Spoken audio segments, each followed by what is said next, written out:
What's up, y'all? It's your girl Sakina, and I'm back for another review. This is my review for Insecure. This is season 5, episode 5. And to be honest, y'all, it's not hitting. This season is not doing it for me. And at this point, we're at the halfway mark, and the only episode that I could say I thoroughly enjoyed from the beginning to the end was the Lawrence episode. I did enjoy episode 1, but it's just like, we'll just talk about it, y'all. I just want to let y'all know that, like, first of all, I'm tired, so my energy is low, and here it is again, on Friday, and this came out on Sunday, and it was another episode that I was not rushing to get out to y'all. I was not really excited to film this once I finally watched the episode earlier today. It's just, I don't know, and obviously I'm not the only one who feels this way, because a lot of you do seem to feel the way that I do in the comments. So I don't know, it's just I'm not feeling it, y'all. But oh, hold on, because I got my wrong notes up. I pulled up the notes from last week, and it's not going to be a long review. I can guarantee you that. So the episode opens up with Molly and her annoying moans, getting head from some guy who was not Arik. Was I the only one who thought that was going to be Arik once he finally came up for air? And it wasn't him. So once she gets off of him, she sees that her phone is blowing up and it's her family. So she rushes out the door. She leaves him abruptly and she heads down to the hospital. Now, mind you, obviously, she just got done messing around with this guy. So she got a freakum dress on down at the hospital. And the doctor comes out and tells them that things are not looking good with her mom and that they need to come and say their goodbyes. Now I was like, something about this is not giving me serious. And I was right, because they went to the room and they was like, this is not mama. Like, hold on, this is not her. So listen, they down at Kaiser Permanente. Anybody from Georgia know that they have Kaiser Permanentes here and in California? That's a little fun fact that y'all probably did not need to know about, but they got shit all kind of messed up down there. So we learned that her mom had a stroke. She had high blood pressure and all of this, and her dad is stressed. And Molly is like, just to alleviate her dad, she would like to be the point of contact. So she's telling the nurse, add me to that list because I want to know what's going on. So then we get Issa and Nathan. Last week they got into a relationship with a quickness. Not even overnight. Well, it is kind of like overnight, but whatever. They got into this fast relationship, right? So they chilling at his house, and they have free time, and they're trying to figure out whether or not they want to spend it with each other. But Issa has plans on hanging with Molly later that day, so it's like awkward conversation between the two of them. Like, okay, y'all supposed to be in a relationship now, right? So just go ahead and spend y'all free time, or just make it clear. Like, the whole awkward thing, I told y'all about that. It's starting to get on my nerves. But Issa calls Molly to see what she had going on, and that's when she gets the news that Molly is in the hospital dealing with her mom. So he drops her off. Now, Molly is talking to Issa, and she was saying that she's basically just trying to keep the family together, but she's not really doing well. So Issa's like, well, the least I could do is get you some clothes, ma'am, because you sitting up here with this hospital dress. You look good, but this is not hospital attire. She was like, yeah, because this man just tried to hit on me. So they end up going to the bathroom, and they switch clothes. And Molly is thanking her for being there, and, Issa always got Molly back, so it is what it is. Now, later we see Molly talking with her dad and her auntie Kiki, who was actually making me laugh throughout this episode.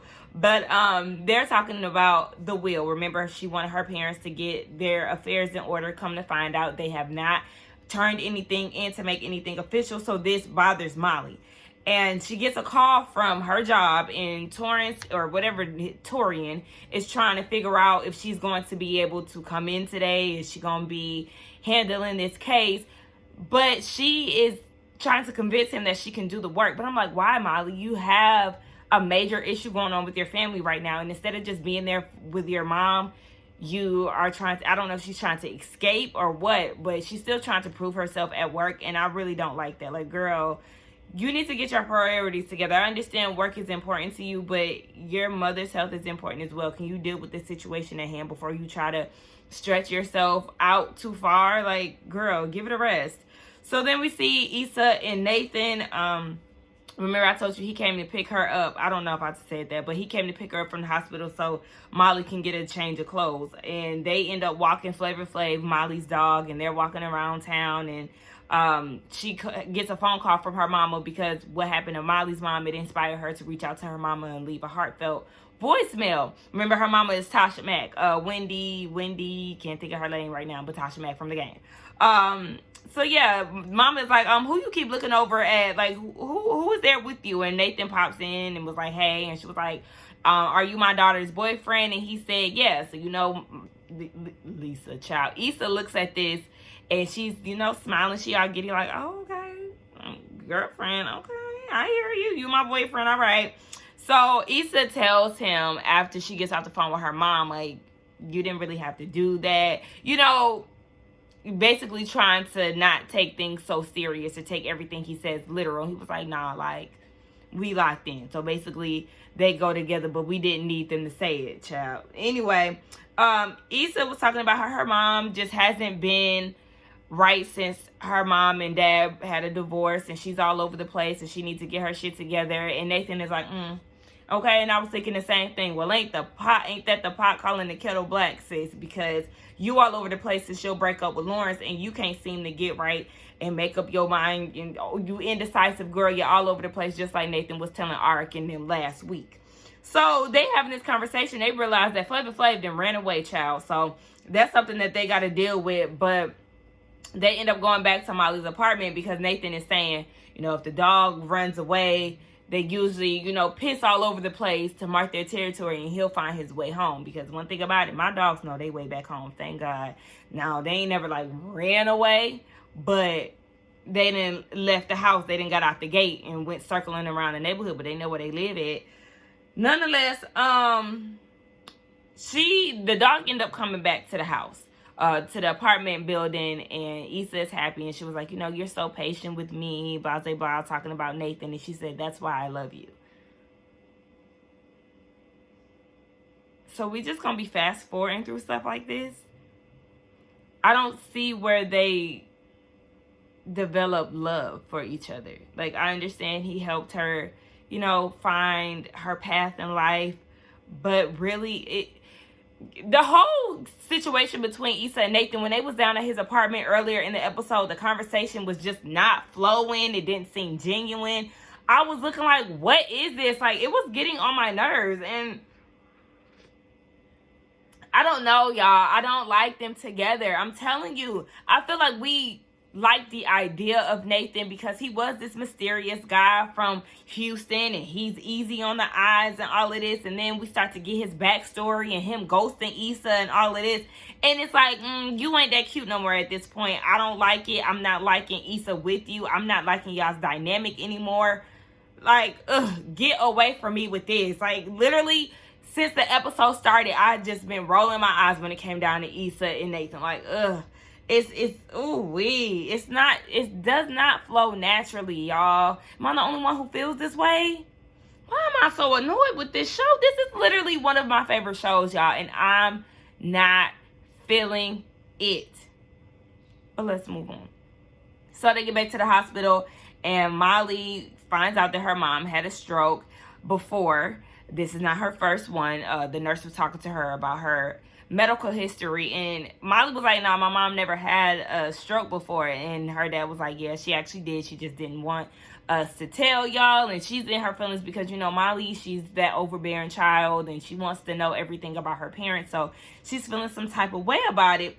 And her brother, this whole time, he's just been like, I can't believe this is happening right now. Like, what's going on with mom? And he whispers in her ear, like, you used the perfect amount of paprika, because he was saying that she made a dish. And he was like, he wasn't really feeling how it tastes. Listen, you got to be blunt sometimes, okay? Because I'm quick to tell my mama when something ain't hitting right, all right? Listen, you got to be honest. But the doctor goes now. The rest of the family, they're gone. And it's just Molly in the room with her mom. And the doctor comes in and says that her mom has paralysis. So basically, she can't move. And Molly is becoming real regretful, and she's talking to Issa about it, and she's like, I'm not calling her enough, and, You know, she just feels like she hasn't gotten married. She's not giving her mom the chance to, you know, see her walk down the aisle. She's fucking on these random guys. And, you know, she's just feeling very guilty and regretful. And Issa reassures her that she's doing everything right. She's, you know, made something out of herself or made something for herself. So, you know, Molly was just saying that she wants to be in the loop when it comes down to her friends. She wants to be in the know when it comes down to Molly, Issa, and Tiffany. And Issa offers to get her something to drink, right? So she was like, okay, yeah, I'll take some coffee. And Issa goes to get something to drink, and she hit the corner, and Condolences and Lawrence is there with the baby. Now, at first, I was like, bitch, this is not realistic. Why would they be at a hospital when it comes down to a baby's checkup or whatever? But being that I used to have Kaiser Permanente as, you know, my place of medical needs or whatever you want to call it, yeah, Kaiser, for anybody who doesn't know, it's a facility that does everything. So, like, you know, you go to your cardiologist, dermatologist, everybody is in that one building. So I was like, all right, I'll give them that, because I was like, bitch, no, why would they be down at Grady Hospital and run into Condola and Lawrence with the baby? But I forgot they at Kaiser Permanente, so it makes sense. Yeah, so she sees him and she's watching from the corner, and he looks up and he sees her. So they look at each other, and then, you know, she just keeps walking and, you know, acting as if she didn't see him. But after she walks past and she gets to a wall, she stops. Like, you know, she's allowing herself to process it. And Lawrence is looking like, oh shit. Like, you can tell they both just thinking. Of course, they want to talk to each other, but they both go ahead and go about their business. And that was the end of it. It was funny because the end of the song, or the song that they ended with, is called Woo Child. And baby, that's exactly how I was feeling, because that was the best part of the episode. It's like, okay, well, how are they going to be now? Now that Issa has told Nathan that she loves him, and then she sees the love of her life, Lawrence, with a baby, with a bitch that he really doesn't like. But you know, when you see something, you on the outside looking in, you really don't know how it is. So she's probably assuming that they're together.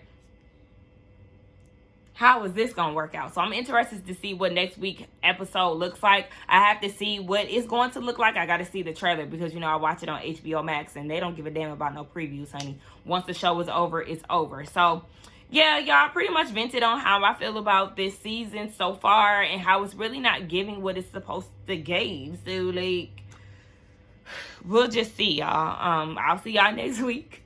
Y'all let me know what y'all thought about this episode, this review. Let's get down in the comments to talk. Don't forget to like, comment, and subscribe to my channel. And I will see y'all in the next one. Bye.